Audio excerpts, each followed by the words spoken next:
So I made a mistake, and that mistake was called Windows 11. Now, Windows 11 is actually completely fine if you do a fresh reinstall, which is not what I did. I just clicked upgrade and I upgraded my Windows 10 installation, and ever since it has just been a living hell with this system. Out of the blue, I will just get random blue screens. My Twitch stream has actually crashed once for no reason at all. I also get this weird infinite restarting screen sometimes where it never actually restarts, and probably worst of all, my system just generally feels the slowest it ever has. And honestly, gaming performance, editing performance, that all just feels unchanged at this point. I don't really feel much of a difference there as much as I can measure, but it's the general desktop use that just feels very clunky and very unstable. And honestly, just after months and months of blue screens and crashes, I honestly don't even trust using this system anymore. Sometimes the simplest things like closing and opening apps is a massive struggle on the system, and the build will just completely choke up and not do anything. Now, the regulars here on the channel will be pretty familiar with the system that I am currently running, which is my liquid-cooled RTX 3090 build in the NKSM1, and for the CPU, I'm currently using the AMD Ryzen 5950X. And running Windows 10 on this thing, it has been, the best system that I could ever dream of. I could throw anything at it, and it would just chew through all of the work, no problem at all. Also, yes, we are underneath the desk right now because that's where I keep my PC. Some of you might have seen that bit of an update where I did go through all of this mounting underneath. You can buy these brackets on Amazon if you guys are interested. And yeah, this has probably been, one of the best things that I've done for my desk setup. It does make the PC run a little bit cooler, although you do now have a lot of heat aimed at your legs, which is not the best thing in, say, summer, but if you do have air conditioning, it's really not that much of a problem. But the best thing about this by far is that it does clear up a little bit of space for your actual desk and workspace. Now, I know that the Windows 11 upgrade method that I used here is the reason to blame and not necessarily the hardware or Windows 11 itself, because I've actually tested both AMD and Intel on fresh installs of Windows 11, and I had no blue screens or weird behavior at all. Granted, I didn't use those test benches as daily systems, so I can't say for sure, but I can tell you that those fresh installs that I have done have felt way more responsive and stable. And I probably could just do a fresh reinstall for my system, and that would probably just solve all of my problems, but I thought if I'm going to do a complete, reinstall and wipe everything and have to go through that process of re-downloading everything, I might as well do a bit of a refresh of some of the spare hardware that I have sitting around and at least share that experience with you guys. I also don't want to make this video kind of like a drama video of, me switching back to Intel or something like that. This is definitely not that. I have no problem with AMD Ryzen, and the 5950X or the 5900X that I've used in the system both have performed insanely well. Again, none of these problems even started happening before I upgraded to Windows 11. That's when the blue screens and all of the weirdness started to occur. I will actually say though that one of the main reasons that I'm switching from the 5950X to the 12900K is that the 5950X that is in there is the only one that I have on hand. So, if I need to do some benchmarking with the 5950X, that is the only one that I have. I would have actually have to pull that out of the system anyway. Whereas with the 12900K, I do actually have two of those on hand. So, apart from, switching to a slightly faster CPU, although it does pull a little bit more power, I am actually able to make use of some spare inventory that's just sitting around here and also free up that 5950X for future testing. But yeah, I would be lying if I said I wasn't excited to see how the 12900K would be, performing in this system, because it is the fastest desktop chip at the moment. 16 cores, 24 threads with peak boost clocks of up to 5.2 GHz and peak power exceeding 250 watts. Honestly, I'm not really expecting that much of a difference when it comes to real world workloads, especially seeing that most of my workloads are GPU bound anyway, but we will see. Most of all, I am just excited to see what the thermal performance is like and if we run into any challenges there, and kind of just share that experience with you guys, because I know I have been asked quite a lot about 12900K and ITX systems and custom loops, and I know a few of you are trying to maybe attempt the same thing. So, 12900K in an ITX custom loop sounds like a terrible idea on the surface, but I am feeling optimistic. Now, the motherboard that I'll be using for this refresh is the MSI Z690 ITX Unify. I've yet to actually boot this board up and play around with it, but on the surface so far it looks like a pretty solid board, apart from the massive heatsinks which get in the way of most CPU coolers. Decent amount of USB ports here, including Thunderbolt 4, there's 3 4-pin fan headers, and this is also the only ITX board that I've seen to feature 3 M.2 slots, 2 on the front and then an extra one on the back. Now, as great as this board board is, honestly, any Z690 RTX board is a downgrade compared to what I was using previously, which was the Asus X570 Crosshair 8 Impact. Safe to say that this board has served me very, very well and will be missed dearly. Now, reluctantly, this motherboard is DDR5 only, so that's what we'll be working with here. More specifically, I'll be using a 32GB 6000 MHz kit from G-Skill. Believe it or not, 32GB of RAM has proven to be enough for my video production workflow. Only when doing, very heavy post-processing effects have I ever actually maxed that out. I'll probably upgrade to 64GB eventually, but not with DDR5 pricing, currently what it's at. And then lastly, we're using the new Velocity 2 block from EK, a very heavy duty block which I'm sure will get us extracting as much heat from the 12900K as we possibly can. This block also uses a new mounting method which is done completely from the back of the motherboard, which should not only give us a stronger mount since it's easier to tighten, but it also looks a lot cleaner on the surface. All of the other parts like the RTX 3090 GPU, the two 240mm radiators and the 750W power supply will be staying in there. So let's get it all torn down, get the new parts in there, and we'll take a look at performance.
So here it is, taking the two fastest components on the market and cramming them into an extremely compact form factor.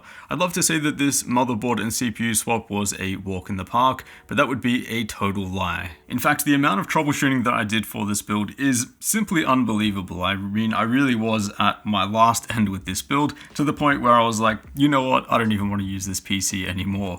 So it all started when I was not getting any display out from my GPU, which of course you should. We're not using a riser cable or anything complex like that.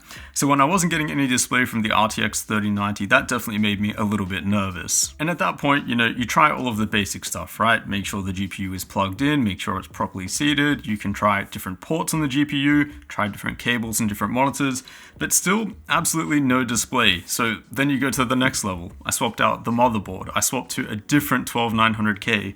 I reseated all of the memory, swapped out to different storage drives, literally tried everything that you could imagine, and I still was not getting any display from the 3090. At this point, the only thing left to do was remove the 3090 from the system and test it on an open test bench, which unfortunately proved that the GPU was the problem, because again, I had no video output from it whatsoever. At this point, I was 90% sure that I had accidentally spilled some coolant on the GPU and killed it completely. So as a last resort, I took it apart, blasted it with a hairdryer despite it appearing completely dry anyway, and then I left it to cool and dry overnight. So So the next morning, the GPU gods had answered my prayers, and by some miracle, I still have absolutely no idea how, the RTX 3090 was working completely fine. So after confirming that the 3090 was in fact working, I really carefully put the build back together, filled the loop up, made sure everything was all good, and that's basically what we're looking at right now.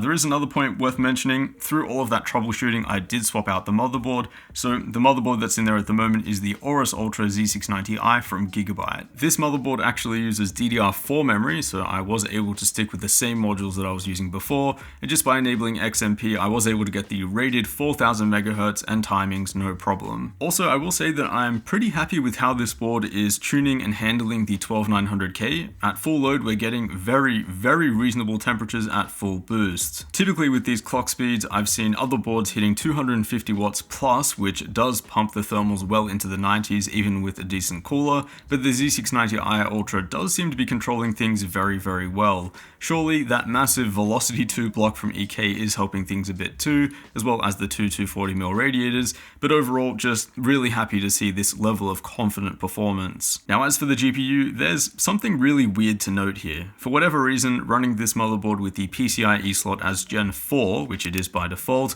results in an enormous amount of Windows hardware errors. Now I didn't get any blue screens or crashes, but I also haven't run the system that long to say that that can't happen, only for about a day and a half at this point. Setting the PCIe speed to Gen 3 fixes this completely, but it's just not something that you should have to do, especially when this is advertised as a Gen 4 product. Now typically there's not a huge difference in GPU performance between PCIe Gen 3 and Gen 4, even in Doom Eternal, which is generally a pretty heavy game on PCIe bandwidth, we're only looking at about a 2 to 3% difference in frame rate. So, not enough to get upset about at this point, but also no excuses for Gigabyte either, because this just shouldn't be a problem in the first place. Now, just like before, I am running an undervolt on the RTX 3090, although this time around I'm doing it a little bit differently. Typically, I recommend a GPU undervolt for builds where you are a bit more thermally constrained. You can basically get the same performance at lower power and thermals, but this time around I've decided to try something a bit different. Since we do have some decent thermal headroom here, I've still undervolted the GPU, but this time I've aimed for a higher clock speed at the same power and temperatures. So as we can see, the GPU at full load sits at around 55 degrees C with the power at around 330 watts with and without the undervolt, but the difference here is that we're now running about 60 MHz higher. Essentially, it's a free 60 MHz overclock without any increase in thermals, power, or noise. I could probably push it a little bit further here, maybe up to plus 90 MHz, but I'd rather just play a bit on the safe side and not risk any crashing. I'll also note that I did upgrade the side radiator fans from the Noctua A12x25s to the Fantex T30 since we do have the room to do that, and in my testing these are a higher performing fan. All in all, there seems to be about a 3-degree improvement on the 3090 temperatures at full load compared to when I had them with the Noctuas. Now it's also worth going over how I'm controlling the fans in this build now, because this motherboard does not have a 2-pin temperature sensor, which I used in my previous build to measure the coolant temperature and control the fans. So this program here is called Argus Monitor. It boots up with your PC and runs hidden in the background, and with it you can set up fan curves that just aren't possible with your motherboard's BIOS. So here I've set up fan curves for my side radiator, the bottom radiator, and also the DDC pump. All three of them are controlled both by CPU and GPU temperature, where at any one time the hottest of the two will be the one controlling the fans. So whether I'm doing more CPU heavy workloads or GPU workloads like gaming for example, the fans will always be spinning up the appropriate amount. The CPU fan curve is pretty straightforward, a slow ramping up towards max temperatures, but the GPU curve is a bit more planned around relaxing the fan curve where the GPU will typically be sitting while I'm gaming. So a steep ramp at around 50 to 60 degrees C, which is typically where it'll be sitting. And yeah, in effect, this is about as practical as fan curves for liquid cooling can get without a coolant temperature sensor on hand. It does take a bit more trial and error and tuning to get the fan speeds sitting where you want them, but in the end, you should get to something that you're pretty happy with. This is pretty much how the system will remain now. It'll be under the desk as it did before, but in terms of parts, I don't think anything's going to change here until NVIDIA release an RTX 3090 successor, which probably won't be anytime soon. So if you're interested in any of the parts, I will have them linked down below. As always, a huge thanks for watching, and I'll see you all in the next one.